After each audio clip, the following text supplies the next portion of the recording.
ನಮಸ್ಕಾರ ಸ್ನೇಹಿತರೆ, ಪ್ರಪಂಚಕ್ಕೆ ಸ್ವಾಗತ. ನಾನು ಸುಮಾ. ನಾನು ಚೆನ್ನಾಗಿದ್ದೀನಿ. ನೀವೆಲ್ಲ ಹೇಗಿದ್ದೀರಾ? ನಾಡಿದ್ದು ಭಾನುವಾರ ಚಂದ್ರಗ್ರಹಣ ಇದೆ. ಖಗ್ರಾಸ್ತ ರಾಹುಗ್ರಸ್ತ ಚಂದ್ರಗ್ರಹಣ 7ನೇ ತಾರೀಕು ಸೆಪ್ಟೆಂಬರ್ ಸಂಡೇ ಬರುತ್ತೆ. ಸೊ ನಮ್ಮ ಇಂಡಿಯಾದಲ್ಲಿ ಕರೆಕ್ಟಾಗಿ ಅದು ಕಾಣಿಸ್ಕೊಳ್ತಾ ಇರೋದ್ರಿಂದ ಸ್ವಲ್ಪ ನಾವು ಅದರ ಬಗ್ಗೆ ತಿಳ್ಕೊಂಡ್ರೆ ಒಳ್ಳೆಯದು. ಕೆಲವು ಸರಿ ಕಾಣಿಸ್ಕೊಳ್ಳೋದಿಲ್ಲ, ಬಟ್ ಈ ಸರಿ ಕರೆಕ್ಟಾಗಿ ಕಾಣಿಸುತ್ತೆ. ಅಂದರೆ ಭಾದ್ರಪದ ಮಾಸ ಶುಕ್ಲ ಪಕ್ಷ ಹುಣ್ಣಿಮೆ ದಿನ ನಾಡಿದ್ದು ಭಾನುವಾರ. ಶತಭಿಷ ಮತ್ತು ಪೂರ್ವಭಾದ್ರ ನಕ್ಷತ್ರದಲ್ಲಿ ಕುಂಭರಾಶಿಯಲ್ಲಿ ಈ ಗ್ರಹಣ ಆಗ್ತಾ ಇದೆ. ಈ ಒಳ್ಳೆಯದು. ನನಗೆ ಎಲ್ಲ ದೊಡ್ಡವರು ಹಿರಿಯರು ಜ್ಯೋತಿಷ್ಯದವರೆಲ್ಲ ಹೇಳಿರೋ ಪ್ರಕಾರ ಶುಭ ಫಲ ಧನುರಾಶಿ, ಕನ್ಯಾರಾಶಿ, ವೃಷಭ, ಮೇಷಾಗೆ, ಮಿಶ್ರ ಫಲ ಮಕರ, ತುಲಾ, ಸಿಂಹ, ಮಿಥುನ, ಅಶುಭ ಕುಂಭ, ಮೀನ, ಕರ್ಕ, ವೃಶ್ಚಿಕದವರಿಗೆ ಅಂತ ಹೇಳಿದ್ದಾರೆ.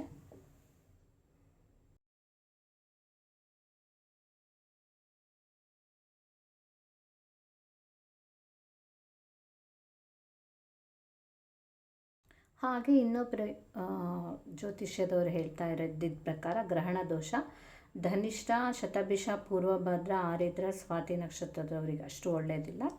ಹಾಗೆ ರಾಶಿಗಳಂತ ತಗೊಂಡ್ರೆ ಕುಂಭರಾಶಿ, ಮೀನರಾಶಿ, ಕರ್ಕಾಟಕ, ವೃಶ್ಚಿಕ ರಾಶಿಯವರಿಗೆ ಅಂತ ಹೇಳ್ತಾಯಿದ್ರು. ಗ್ರಹಣ ಸ್ಪರ್ಶ ಆಗೋದು ರಾತ್ರಿ 9:57 ಮಧ್ಯ 11:42 ಪೀಕ್ ಅವರು. ಹಾಗೆ ಬಿಡೋ ಟೈಮು 1:27 ಅಂತ ಕೊಟ್ಟಿದ್ದಾರೆ.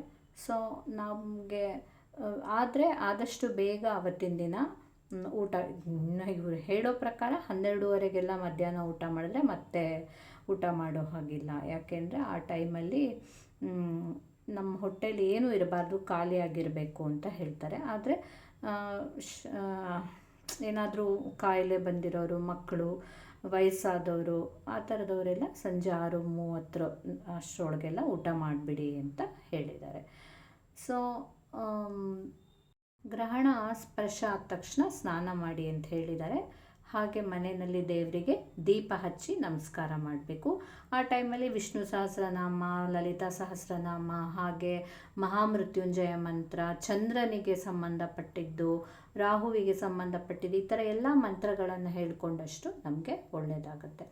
ಆಮೇಲೆ ಗ್ರಹಣ ಬಿಟ್ಟ ಮೇಲೆ ಸ್ನಾನ ಮಾಡಬೇಕು ಅಂತ ಹೇಳ್ತಾರೆ.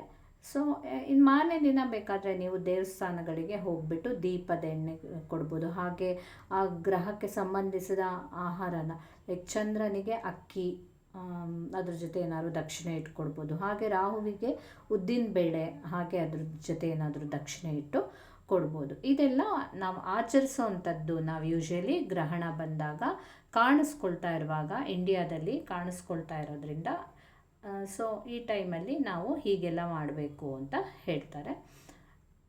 ಚಂದ್ರಗ್ರಹಣ ಅಂದರೆ ಏನು? ಗ್ರಹಣ ಅಂದರೆ ಈಗ ಇದು ನಾವು ಯೂಶ್ವಲಿ ಸೂರ್ಯನ ಬೆಳಕೆ ಚಂದ್ರನ ಮೇಲೇನೂ ಬೀಳತ್ತಲ್ವ. ಸೈಂಟಿಫಿಕಲಿ ಯಾವಾಗ ಭೂಮಿ ಅದ್ರ ಮಧ್ಯ ಬಂದಾಗ ನಮ್ಮ ಸೂರ್ಯನ ಬೆಳಕು ಚಂದ್ರನ ಮೇಲೆ ಬೀಳಲ್ಲ, ಆವಾಗ ಫುಲ್ಲು ಕತ್ಲಾಗಿಬಿಡತ್ತೆ, ಚಂದ್ರಗ್ರಹಣ ಆಗುತ್ತೆ ಅಂತ ನಾವು ಸೈನ್ಸಲ್ಲಿ ಓದಿದ್ದೀವಿ ಅಲ್ವಾ. ಸಮ್ಟೈಮ್ಸ್ ಏನು ಫುಲ್ಲು ಕರೆಕ್ಟಾಗಿ ಭೂಮಿ ಅಡ್ಡ ಬರುತ್ತೆ. ಸೊ ಈಗ ಈ ಸರಿನೂ ಹಾಗೆ, ಆವಾಗ ಖಗ್ರಾಸ್ತ ಚಂದ್ರಗ್ರಹಣ ಅಂತ ಹೇಳ್ತಾರೆ. ಸೊ ಕೆಲವು ಸಮ್ಟೈಮ್ಸ್ ಪಾರ್ಷಿಯಲ್, ಸ್ವಲ್ಪ ಮಾತ್ರ ಹಿಡ್ದಿರುತ್ತೆ. ಹಾಗೆ ಕೆಲವು ಟೈಮ್ ಏನು ನಮ್ಗೆ ಇಂಡಿಯಾದಲ್ಲಿ ಕಾಣಿಸೋದೇ ಇಲ್ಲ, ಜಸ್ಟ್ ಶ್ಯಾಡೋ ಏನೋ ಬೀಳುತ್ತೆ ಅಂತಷ್ಟೇ ಹೇಳ್ತಾರೆ. ಸೊ ಈ ರೀತಿ 3 ಥರ ಆಗೋ ಚಾನ್ಸಸ್ ಇರುತ್ತೆ ಚಂದ್ರಗ್ರಹಣ. ಇದು ನಾವು ಸೈಂಟಿಫಿಕಲಿ ಓದಿರೋದು. ಆದರೆ ನಮ್ಮ ಪೌರಾಣಿಕವಾಗಿ ನೋಡಿದರೆ ಎಷ್ಟು ಚೆನ್ನಾಗಿರೋ ಕಥೆ ಇದೆ ಅಲ್ವಾ. ನಾವು ಎಲ್ಲನೂ ಓದ್ಕೊಂಡು ಬಂದಿರೋದೆ.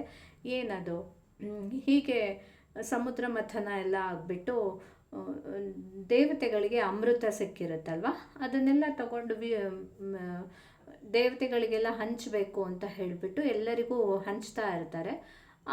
ಆ ಟೈಮಲ್ಲಿ ಈ ರಾಹುಕೇತು ಅನ್ನೋ ರಾಕ್ಷಸರು ಸಹ, ಇಬ್ಬರು ರಾಕ್ಷಸರು ಹೇಗಾದರೂ ಮಾಡಿ ಅಮೃತನ ನಾವು ತಗೊಳ್ಬೇಕು ಅಂತ ಹೇಳಿಬಿಟ್ಟು ಬಂದು ದೇವತೆಗಳ ಮಧ್ಯೆ ವೇಷ ಮರೆಸ್ಕೊಂಡು ಕೂತ್ಕೊಂಡ್ಬಿಟ್ಟಿರ್ತಾರೆ. ಹೇಗಾದರೂ ಅದನ್ನು ತೊಗೊಂಡ್ಬಿಡ್ಬೇಕು, ನಾವು ಅಮೃತನ ಕುಡಿದ್ಬಿಡಬೇಕು ಅಂತ ಬಂದು ಕೂತಿರ್ತಾರೆ.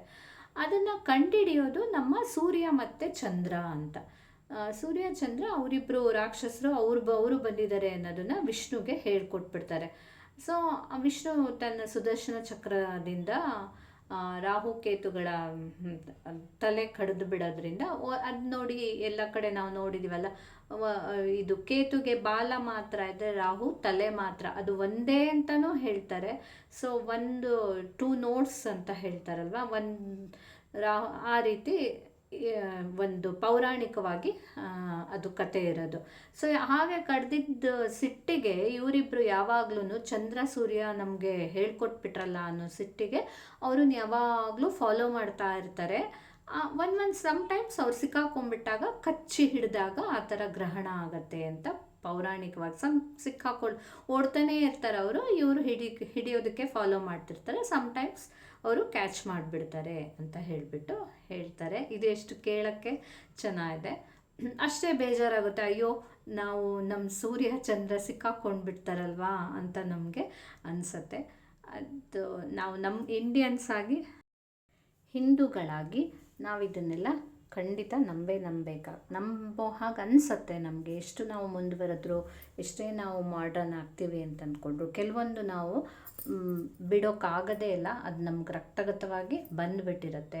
ಸೊ ಎಲ್ಲ ಮನೆಯವರೆಲ್ಲರೂ ಚೆನ್ನಾಗಿರಬೇಕು, ಮಕ್ಕಳಿಗೆಲ್ಲ ಒಳ್ಳೆಯದಾಗಬೇಕು, ಈ ರೀತಿ ನಮ್ಮ ಮನಸ್ಸು ಬಯಸ್ತಾನೇ ಇರುತ್ತೆ. ಅದಕ್ಕೋಸ್ಕರ ಕೆಲವೊಂದು ಕಸ್ಟಮ್ಸನ್ನು, ಟ್ರೆಡಿಷನ್ಸನ್ನು ಯಾವುದನ್ನು ನಾವು ಬಿಡೋಕ್ಕಾಗೋದಿಲ್ಲ. ಸೊ ಹಾಗೆ ಆದಷ್ಟು ನಾವು ನಮ್ಮ ಕೈಲಿ ಎಷ್ಟು ಸಾಧ್ಯನೋ ಅಷ್ಟನ್ನು ಈ ದಿನ ಮಾಡ್ಬೋದಲ್ವ. ಅದೇ ನಾನು ಹೇಳಿದ ಹಾಗೆ ಬೇಗ 6:30 ಒಳಗೆ ತಿಂಡಿ ತಿನ್ನಬೇಕು ಅಂತ ಹೇಳಿರ್ತಾರೆ. ಅದು ಖಂಡಿತ ಮಾಡ್ಬೋದು. ಈಗ ಡಾಕ್ಟರ್ಸೇ ಹೇಳ್ತಾರೆ ಬೇಗ ತಿಂದುಬಿಡಿ, ಎಷ್ಟು ಬೇಗ ನಾವು ತಿಂದಷ್ಟು 6 ಗಂಟೆ 6:30 ಒಳಗೆ ತಿಂದುಬಿಟ್ರೆ ಒಳ್ಳೆಯದು ಅಂತ ಹೇಳಿಬಿಟ್ಟು ಡಾಕ್ಟರ್ಸ್ ಎವ್ರಿಡೇ ತಿನ್ನೋಕ್ಕೆ ಹೇಳ್ತಾರೆ. ಅಂಥದ್ರಲ್ಲಿ ಇಂಥ ಚಂದ್ರಗ್ರಹಣದಲ್ಲಂತೂ ಖಂಡಿತ ನಾವು ಅದನ್ನು ಮಾಡ್ಬೋದು.